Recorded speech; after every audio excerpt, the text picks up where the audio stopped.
গৌৰীপুৰ চাপকৰত এগৰাকী অন্তঃসত্ত্বা স্ত্ৰীৰ ওপৰত দানৱৰূপী স্বামীয়ে চলালে অমানৱীয় অত্যাচাৰ। গৌৰীপুৰ চাপকৰত সংঘটিত হৈছে এক অমানৱীয় নিৰ্যাতন। এগৰাকী 9 মাহীয়া গৰ্ভৱতী মহিলাৰ ওপৰত পাখণ্ড স্বামীয়ে দীৰ্ঘদিনৰে পৰা চলাই আছে অমানৱীয় অত্যাচাৰ। বক্সিৰহাটৰ পৰশ আলীৰ কন্যা ৰেহেনা খাতুনৰ 2017 চনত গৌৰীপুৰ চাপকৰৰ ৰাহুল হকৰ পুত্ৰ ইউচুফ আলী জিন্নাৰ লগত বিবাহত আবদ্ধ হৈছিল। দীৰ্ঘদিনৰে পৰা পিতৃহাৰা ৰেহেনা খাতুনে সহ্য কৰিছে পাখণ্ড স্বামীৰ শাৰীৰিক আৰু মানসিক অত্যাচাৰ। কেইবাবাৰো ৰেহেনা খাতুনৰ পৰিয়ালৰ লোকে ঘৰুৱাভাৱে বিচাৰ চালিচৰ জৰিয়তে মীমাংসা কৰিছিল যদিও কোনো ধৰণৰ পৰিৱৰ্তন হোৱা নাই। স্বামী ইউচুফ আলী জিন্নাক লাগে মাহে মাহে টকা নিদিলে চলাই শাৰীৰিক আৰু মানসিক নিৰ্যাতন। 31 ডিচেম্বৰত মহিলাগৰাকীক দেউতাকৰ ঘৰৰ পৰা টকা আনি নিদিয়াৰ বাবে মাৰপিট কৰি চোকা অস্ত্ৰৰে প্ৰাণী মৰাৰ ভাবুকি দিয়ে। ৰেহেনাই নিজৰ প্ৰাণ বচাবলৈ ঘৰৰ পৰা পলায়ন কৰি নিজ বাসগৃহত উপস্থিত হয়। 31 ডিচেম্বৰত উপায়ন্তৰ হৈ অসহায় মহিলাগৰাকীয়ে গৌৰীপুৰ আৰক্ষী থানাত এখন এজাহাৰ দাখিল কৰে। যদিও আজি ৰাতিপুৱাই জন্ম হয় সন্তান, কিন্তু দানৱৰূপী স্বামীয়ে আজিও খবৰ ল'বলৈ নহাত আজি সংবাদমেল পাতি শীঘ্ৰেই দানৱৰূপী স্বামীৰ বিৰুদ্ধে ব্যৱস্থা গ্ৰহণ কৰিবলৈ কাটৰ আহ্বান জনায় জিলা প্ৰশাসনৰ কাষত। মোৰ নাম মেলেমা খাতুন, বটেহাট কৈমাৰী পাটতিৰি। আপোনাৰ কি হয়? মোৰ ভণ্টি হয়। কি হৈছিল? তাৰ বিয়ে দেওয়ার পরে তার হাজবেন্ডে মানে যৌতুক বিচারি বহুত অত্যাচার করে, মারপিট করে। তাক প্রতি মাহে টাকা লাগে, প্রতি মাহে 5,000 করে টাকা লাগে। কি নাম আছে? ইউসুফ জিন্না।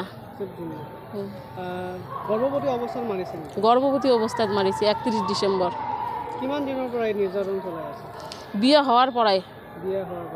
কিবা কেছ দিছে? 31 তাৰিখে ঘৰৰ মানুহক নাজানা কৰি মোৰ ভণ্টি এটা ইজাহাৰ দিছে। কিবা ষ্টেপ লৈছে না নাই পুলিচ? লোৱা নাই। কি দাবী জনাব? দাবী জানাও যে মহিলার উপরে ইমান অত্যাচার হলে মানে হারাশাস্তি করিলে তাক মানে শাস্তি দিব লাগে প্রশাসনে একো বৃহৎ ব্যবস্থা লোৱা নাই।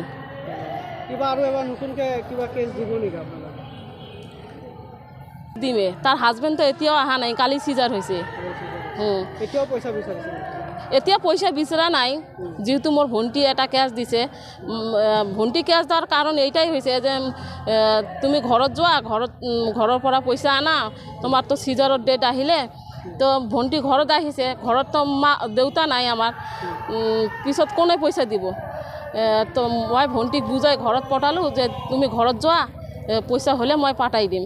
খালি হাতত ঘৰত যোৱাৰ পিছত তাৰ স্বামীয়ে বহুত অত্যাচাৰ কৰিলে, দাৱৰে কাটিবলৈ আহিলে। ভিডিঅ' আছে, আপোনালোকে চাব পাৰিব। প্ৰায় যৌতুক বিচাৰে। গৰ্ভৱতী থকা অৱস্থাত 31 ডিচেম্বৰত মাৰিছে। কালি সিজাৰ হল মোৰ ভণ্টিৰ। চাব অহা নাই, একো অহা নাই, কোনোৱে অহা নাই। বেকাৰীৰ খোৱা বস্তু খাই ভাল পায় নেকি? যদি ভাল পায়, এতিয়া চিন্তাৰ কোনো কাৰণ নাই।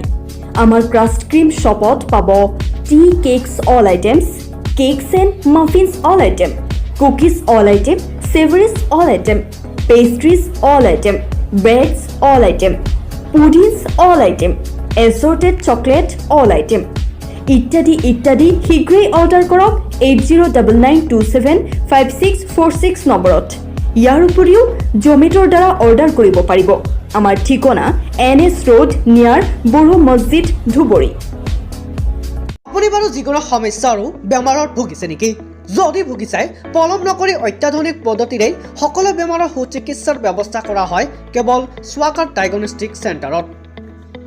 আমাৰ ইয়াৰ সুবিধাসমূহ হৈছে sonography all types, digital x ray, blood test, all types of ECG, PFTৰ লগতে নিত্য প্ৰতিদিনে আমাৰ স্বাগত ডায়েগনষ্টিক চেণ্টাৰত বিভিন্ন ৰোগৰ সুচিকিৎসকসকলৰ দ্বাৰা ৰোগী চোৱা হয়। আমাৰ ঠিকনা ধুবুৰী 5 মছজিদ ৰোড। আমাৰ যোগাযোগ নম্বৰ হৈছে 8486766869 94350288004।